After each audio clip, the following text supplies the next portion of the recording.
কিরে ফয়সাল সকাল থেকে কি বাল ছেড়ছে এখন তো একটা বোঝা বাড়িতে গেল না।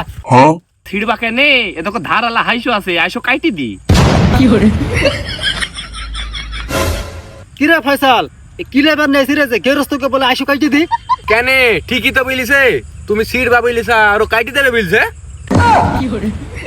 এই তো সব কথা বাদ দে, বুঝা কখন যাবি তাই বল। পুক্তিটাও তো কামড়াছে যখন একটা বোঝা তুলি নিয়ে যাও দিনি। কি বুঝা চাইছি, বুঝাকে আমি নিতে পারবো না। কেউ চাচা বুঝা রেডি। এ পারভেজ অত বড় বোঝা কেনে ও তুলতে পারে? এই সর, বুঝা আমি একলা তুলবো। এই সর।